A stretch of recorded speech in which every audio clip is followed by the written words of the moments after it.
Shalom aleihim bisem Yesua Hamasyah. Salam sejahtera di dalam nama Tuhan Yesus Kristus. Saya Pendeta Henry Tandianta MPS. Begini tema kita ya. Alkitab tidak perlu tafsir. Bapak Ibu Saudara, interpretasi atau interpretation ya, tafsir tidak diperlukan oleh Alkitab sebagai satu-satunya kitab suci, the only one scripture, yaitu Alkitab ya, Holy Bible ya, tidak membutuhkan tafsir. Ya. Bapak Ibu Saudara, di dalam Esra 7 ayat 12. Esra itu adalah ahli Taurat. Demikian pula di dalam Nehemia 8 ayat 4, ayat 5, ayat 6. Ya. Yesus Yahweh, ya, Yesus sebagai Yahweh memilih atau mengutus ahli Taurat. Salah satunya Esra dan Nehemia. Yesus tidak pernah mengutus ahli tafsir, nggak ada ya saudara-saudara ya. Di dalam Matius 23 ayat 34, Yesus berkata langsung begini, Aku itu kan langsung ya, Aku yang mengutus nabi-nabi, orang-orang bijaksana dan ahli Taurat. Orang-orang bijaksana itu misalnya hakim-hakim ya, salah satunya Gideon. Gideon itu juga hakim-hakim ya. Nabi-nabi sudah tahu ya, mulai dari nabi pertama adalah Abraham, itu Kejadian 20 ayat 7 ya. Sampai nanti nabi terakhir perjanjian lama adalah Maleaki. Semua nabi itu yang milih Yesus. Tidak ada satupun Yesus memilih tukang tafsir. Ya, enggak ada ya. Ya, tidak ada. Kemudian kita menginjak ke perjanjian baru. Di dalam Efesus 4 ayat 11 sama. Yesus juga yang memilih rasul, nabi, pemberita Injil ya, kemudian gembala atau pastor ya, pastor ya, gembala pastor dan pengajar atau guru-guru ya. Semua nabi perjanjian lama dan perjanjian baru yang memilih adalah Yesus. Ya, perjanjian baru ada 10 nabi ya. Ya. Bapak Ibu Saudara, Alkitab tidak membutuhkan tafsir. Alkitab ditulis dengan 3 cara, ya, gabungan dari 3 cara ini yang orang tidak tahu, ya.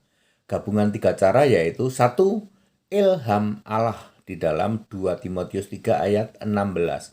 Ilham Allah itu untuk hal-hal masa lampau.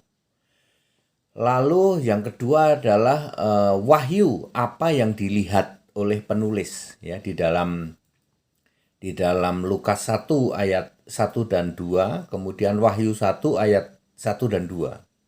Apa yang dilihat oleh penulis, apa yang diwahyukan oleh penulis ya.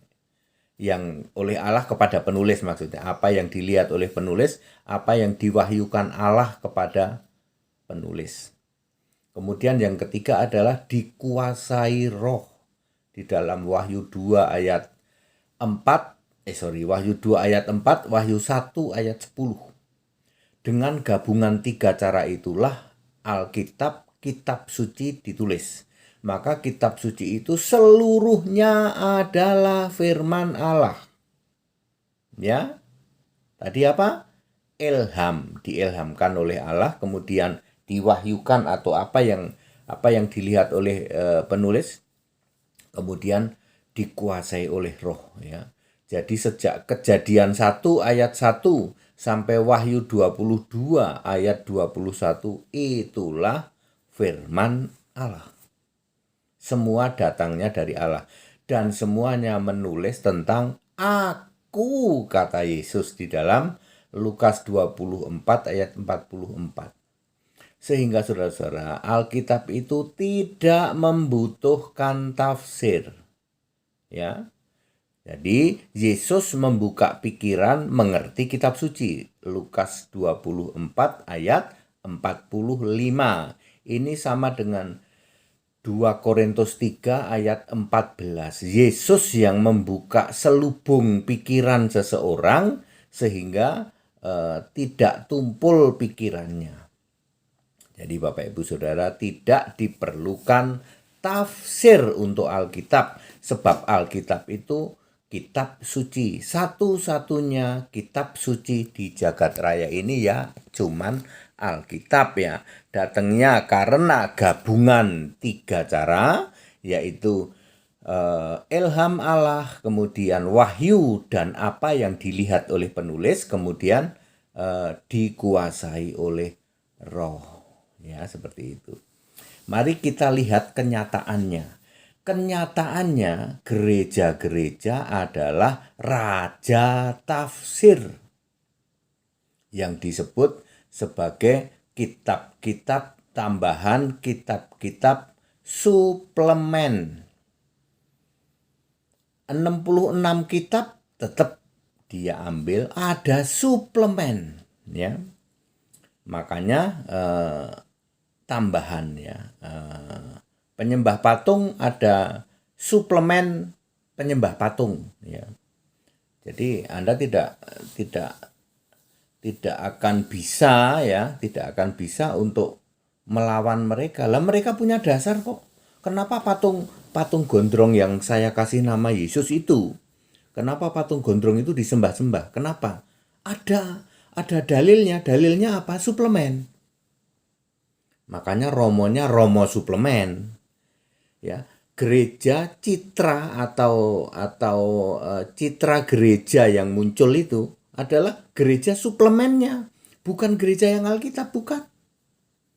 Itu penyembah patung. Penyembah segitiga juga sama. Yang Anda lihat sehari-hari, itu kok ada gereja itu, oh itu gereja suplemennya, yang munculnya itu suplemen. Ya, mereka memunculkan suplemen, ciri khas suplemen. Bukan gereja Alkitab, bukan. Segitiga, Allahnya ada 3, rupa-rupa warnanya. Kok begitu sih Pak? Itu tafsir kami katanya. Raja tafsir, pendeta suplemen itu raja tafsir. Romo suplemen juga raja tafsir. Padahal Alkitab tidak memerlukan tafsir, betul? Betul. Ya. Sama ya, makanya muncul yang namanya Tritunggal. Nggak ada tuh di Alkitab? Nggak ada. Muncul karena raja-raja tafsir, bapak-bapak gereja. Ya. Muncul Allah segitiga. Muncul yang namanya Bapa, Anak, Roh Kudus, Bapa dalam nama Yesus, bahasa roh raba-raba. Semua itu karena pendetanya pendeta suplemen, raja tafsir, ya. Termasuk misalnya Advent. Advent itu kan jelas bahwa Taurat batal. Wah, Taurat nggak batal katanya. Kami ini masih melaksanakan hari Sabat, harus hari Sabtu. Ya, kami udah nggak makan daging haram. Yesus saja berkata, apa yang dinyatakan halal oleh Allah tidak boleh kamu nyatakan haram. Tak kasih tahu ya kepada saudara-saudaraku umat Advent, ketika Anda masih halal haram, artinya kamu menyangkal Yesus sudah mati di salib. Nggak main-main. Itu menghujat Roh Kudus, nggak akan diampuni dunia akhirat, tak kasih tahu. Ya. Semua itu para gereja itu menonjolkan suplemennya. Ya, penyembah patung yang ditonjolkannya penyembahan terhadap patung, terhadap ibunya patung Yesus, ya toh, terhadap bapaknya patung Yesus. Surganya juga nanti beda, ya toh. Semua itu bukan Alkitab, nggak ada di Alkitab semua. Suplemen. Ini suplemen Pak, tambahan Pak. Makanya romonya romo suplemen. Pendeta-pendeta Tritunggal, pendeta-pendeta penyembah Allah segitiga, ya pendeta suplemen. Baptisannya percik dalam 3 nama, kemudian Allah itu segitiga. Ya, itu ciri khas mereka sedang menonjolkan ciri khas apa? Suplemen. That it.